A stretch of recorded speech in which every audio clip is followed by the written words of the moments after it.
Hey, Zach here, and I'm going to show you how to make the image change on your Shopify store when you select a different size or color or something of your product, a different variant.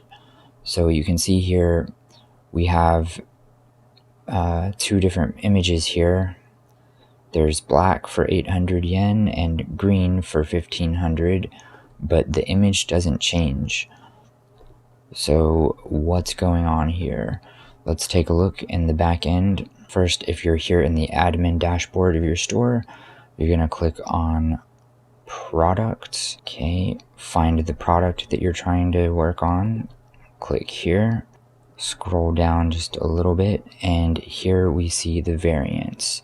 So it's as simple as just clicking on here and then add image. Same thing, click on green here. Oh, we gotta save. Click on green here, add the image for that one.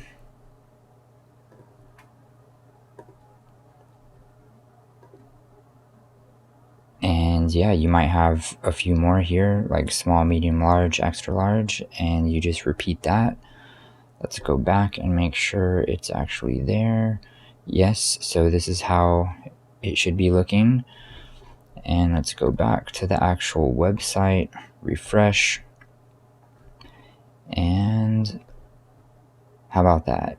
It's changing when you click on the other option. So it's as simple as that. If you have any other questions, let me know.